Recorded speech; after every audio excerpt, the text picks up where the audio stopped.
In this video, I'm going to share with you my property investment strategy, how I finance my deals, how I structure my deals, literally from the front end to the back end. I'm going to explain it all. So stick around to the end. It's just going to be packed with a lot of value. Praise God, bro.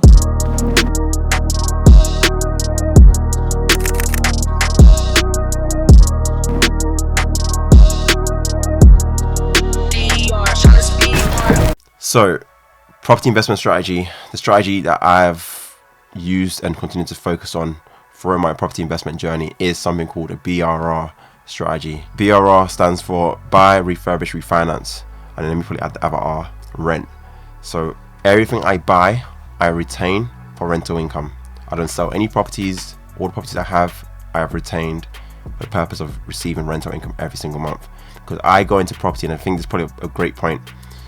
When you're starting in property, you need to understand what is it you're getting into property for. Are you in it for cash flow? Are you in it for capital appreciation? Are you in it to own property as well, or do you want to control property? So when starting out, I had to get clear on what is it that I want to get out of property. And for me, the two things were I wanted ownership and high cash flow. Those are the two things that I was looking for to get into property. And there's only a few strategies that can support that. When it comes to ownership, you kind of got simple buy-to-lets and your HMO, so houses with multiple occupants, as your two strategies. So the high cash flow out of the two, the only one that gives you high cash flow is HMOs.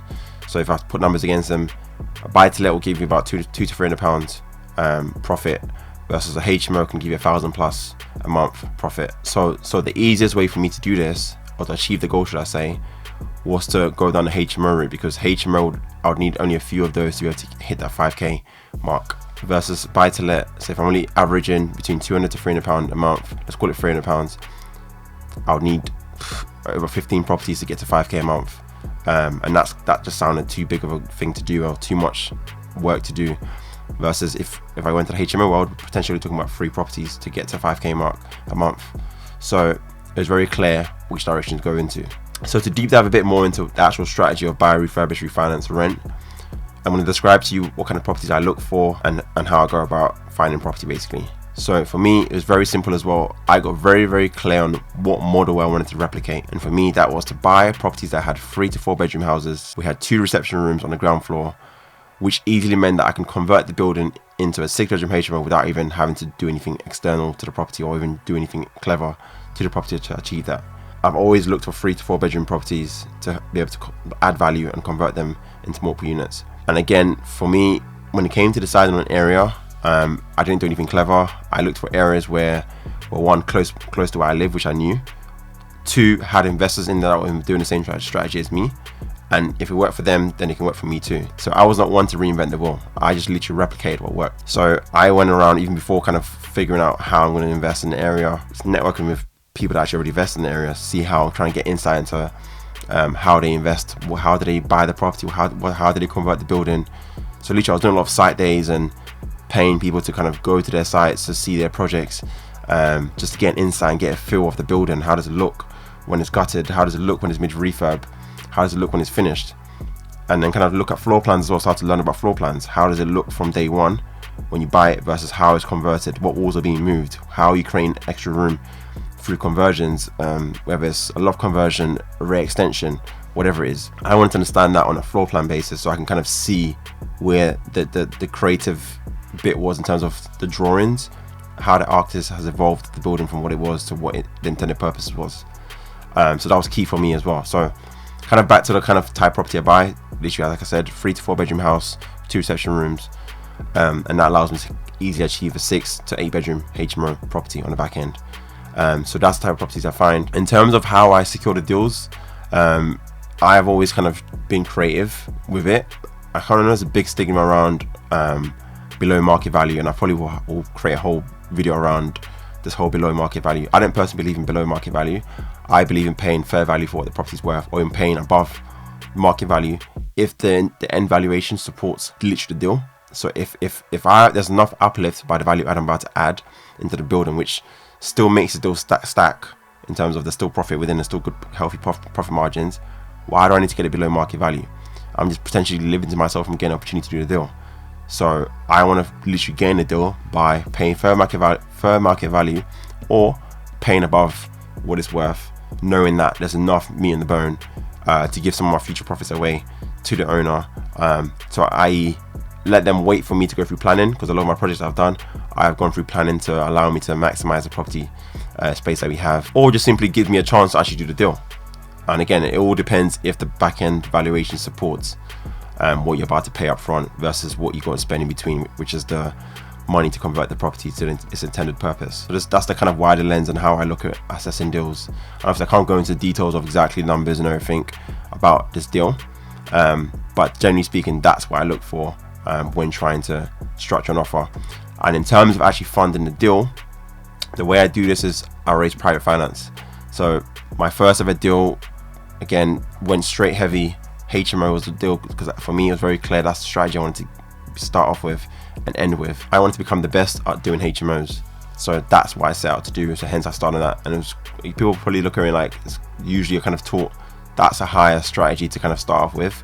You don't normally start with HMO, you're kind of told to start with buy to let, get used to it.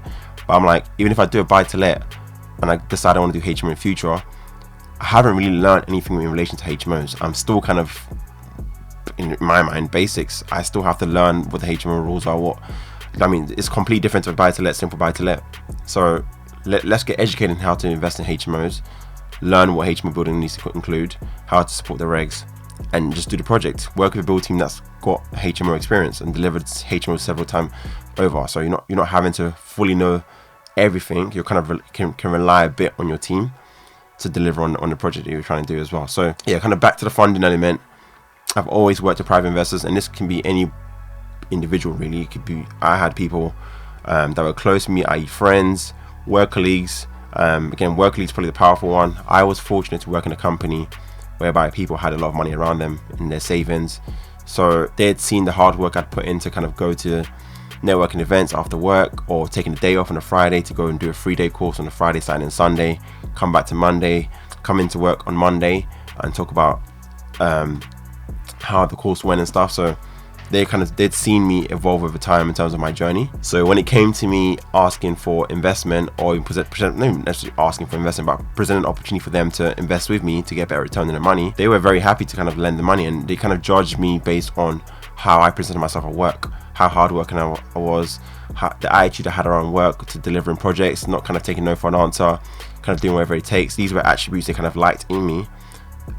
So when it came to me seeking investment, they kind of said, well, if he does this at work, surely he's going to do the same thing in this investment journey that he's doing. And that's what got them over the line of investing with me. And some just took a chance because they just liked me. They knew, and I always say like the how to unlock investment, people need to know, like, and trust you. So these 3 things is what enables you to unlock investment. And for me, I was able to demonstrate that, or at least achieve those things to allow people to want to invest in me as a brand, or as an individual, shall I say. So that's how I've funded all my deals to date, and I still continue to look for investment to do bigger and better projects, and just again provide value to others who aren't in a position where they've got the time to be able to get their money working harder for them. So that's what I've done. So another element of me raising finance is, so we have 2 things. We've got the senior debt, which is from the bank usually. So I usually go and get a bridging loan from a bank. That would normally equate to about 70%, or even I'll say as low as 65% of the property value. Meaning I need to go and privately raise 30 to 35% of the property value to be able to buy the 100% value of the property. The 65% bit is actually relatively quite straightforward. Assuming you have good credit and stuff, you can, generally speaking, even to be fair, on bridging loans, they're less looking about you as an individual. They're more looking at the project, because you can have bad credit, you might still get offered a loan, but you might be given a higher interest rate than someone who's got a better credit score or has had better credit history in the past. So it's not impossible, just it's more challenging, I guess.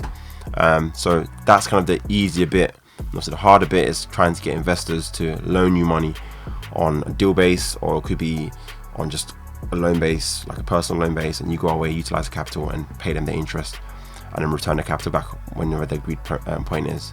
So that's how I've supported my deals, even on the development side of it. So in terms of the refurbishment, again, the bridging companies can support that element of the project as well. But the difference here is they want you to spend some money up front, so they pay the money in arrears. So if you spend 20-30 grand on a refurbishment, unless your total bill is 100 grand, that 30 grand you spent so far, you can be reimbursed once it's been qualified by the relative people who need to qualify the spend and the work is done correctly. And then this will allow you to then get that 30 grand and then go again, and then when that 30 grand is finished, go back for the next set of 30 again. So just kind of being paid in arrears, and then that gets you all the way to the end. On the back end of the deal, once project's done, I also look to rent my properties out. I have an agency that literally deals with finding tenants for me, deals with the tenant management once they're in the property as well. So I don't deal with management of tenants. Literally, I pay my agents to deal with that stuff for me, so I don't have to worry about my tenants, and for me it's money well spent. So I think I've given a quick overview of what my property investment strategy is, how it works, in terms of what I look for when I'm buying it, how I fund the entire deal, and on the back end, how I manage the properties on the back end as well. So I hope that's been insightful for you guys to kind of get an insight to what it is I do when I'm invested in property. If you've got any more questions, obviously feel free to drop it in the comments. And yeah guys, I shall see you in the next video.